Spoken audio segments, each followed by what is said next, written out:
Turning now to our community focus every week here on 12 News Now at 4. We are joined by Rhode Island's Education Commissioner Angélica Infante-Green. Commissioner, thank you for being with us today.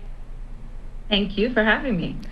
Commissioner, it is no secret that the pandemic is having short and potentially long-term impacts on students' learning. So I want to know, what is the Rhode Island Department of Education doing to monitor that and help to try and close those gaps? Yeah, so I'm glad you brought that up because from the very beginning, we had the foresight or the luck, I'm not sure which, to kind of really look in March and April and make a decision that with the stimulus money, we would monitor students' progress. So we put out an RFP for interim assessments for all the districts. So we have never done that before. We're really excited because we know that we need data. We've never lived through this. Nobody's lived through this. So, and it's a worldwide pandemic. So even though we've brought kids back, parents still had the option to do distance, any number of things, it has not been a typical year. So data is more important now than ever. So we have been monitoring how the students are doing. We're going to have that data ready, and we'll keep collecting data so that we can keep looking at what do we need to do. We don't want to say, hey, there has been this gap. The truth of the matter is that there was already a gap before the pandemic came. So I don't want us to recover anything. I want us to accelerate learning for our kids. And with that, I'll tell you a little bit about our task force. I don't know, I didn't even give you a moment to ask a question. No, that's perfect, Commissioner. I was going to ask when that data would be available, but it sounds like you've got some more to tell us about a new task force that you're rolling out. Yes. So we're rolling out a task force. We're really excited about it because it's called LEAP. And it's about really learning equity and advanced pathway. So we don't want to just do remediation. I want the parents to know that.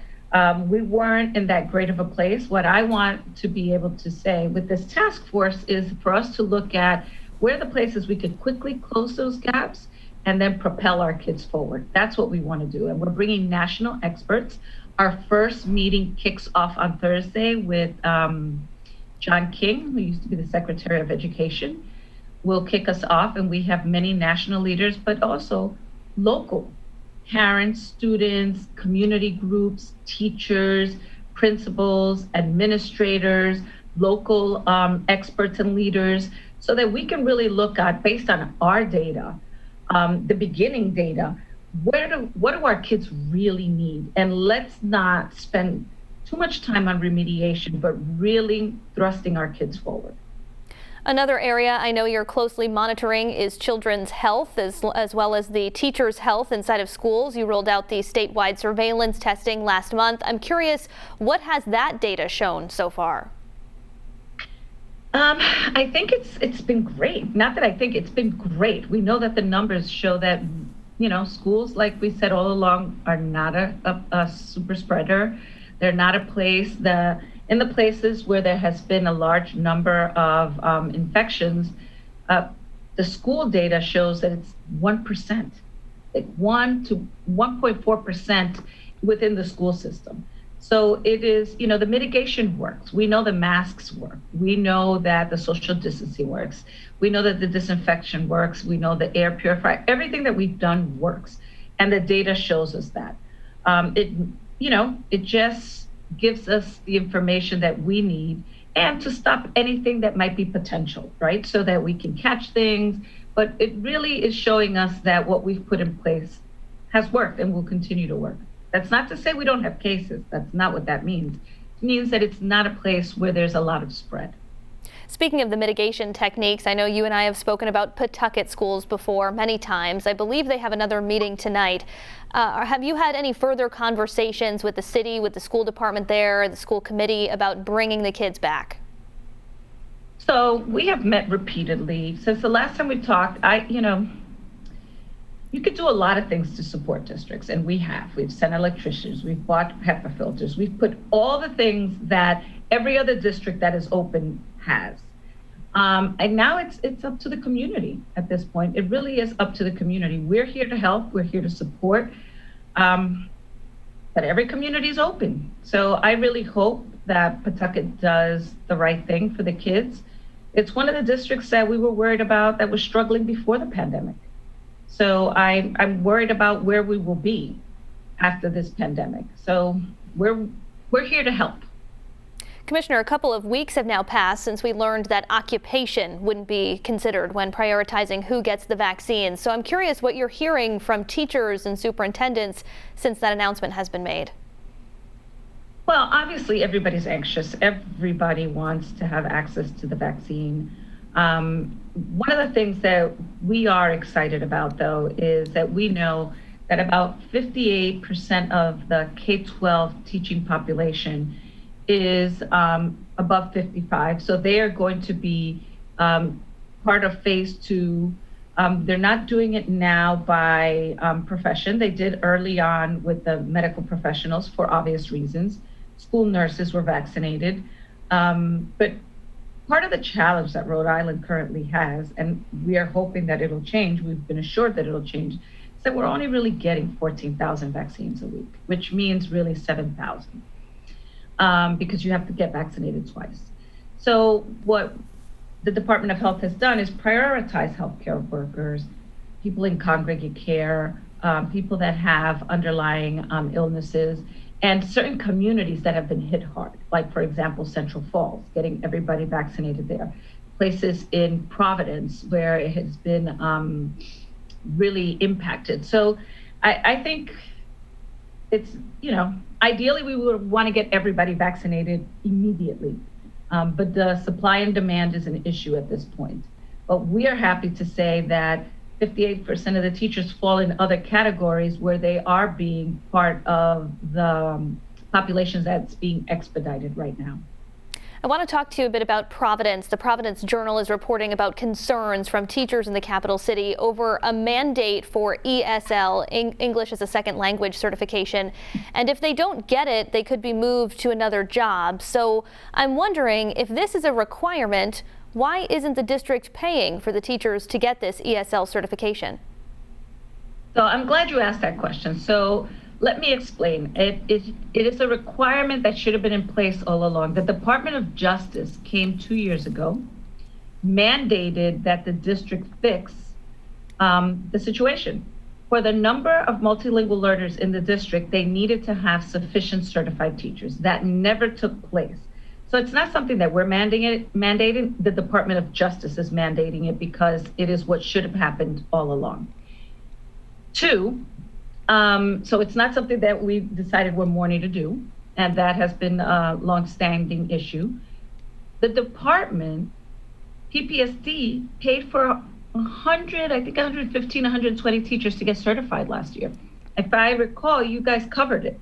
And we stood up there and we talked about the first time in history that the district was going to do that. And we have another cohort now where we are paying for teachers to go get their certification. We pay a good 90% of it. It depends what school the teacher selects, selects to go to, but we are doing that. I know that there's been a lot of back and forth on media, on social media. Please don't get your news from social media. Please ask, because that is not the case. That is not true. So the district is paying, at least you said, 90% of the cost for these ESL certifications. Correct.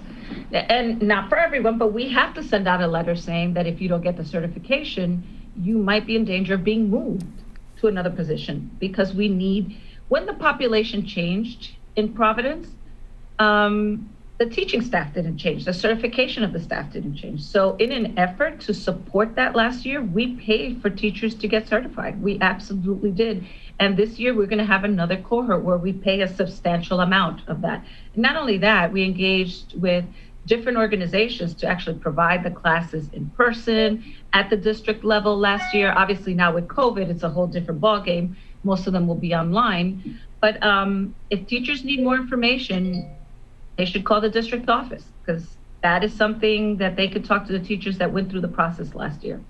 Commissioner, you told our Steph Machado 2 weeks ago when you spoke with her that you might be able to share some more about the negotiations with the Providence Teachers Union over their contract. Any updates on that right now? Well, I'm hoping that we get a contract soon. It's been over 300 hours that we've negotiated. We've been at the table. We continue to be at the table. We need a contract that's going to let us move in a different direction.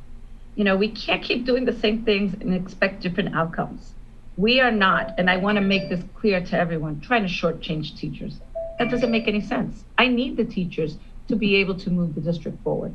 However, there's a lot of past practice that we need to change. We need to change. And that, we're holding steadfast on what we believe will make the difference for students. And guess what? And for teachers too. We want to be successful. So the contract has to reflect that. So we've been going back and forth. And we're hoping to come to a resolution soon. You told the Providence Journal you have a drop dead date. When is that date? That's not something that I am at liberty to share right now. But I have that date so let me explain something that's really important.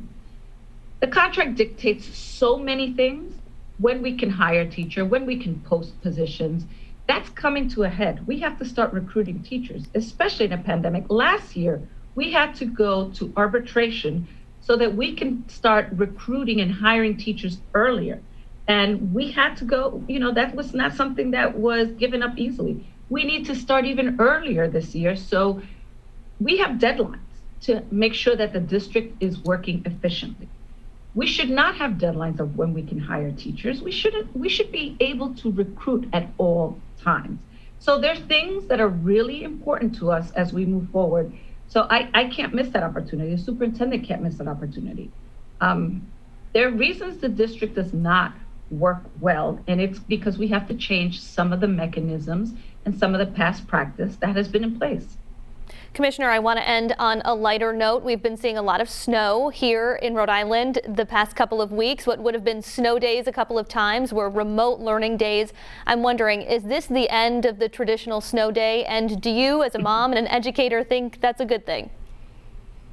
Well, so there's a couple of ways to think about it. Of course, I get a lot of emails from parents saying, "Oh, you took the snow day away."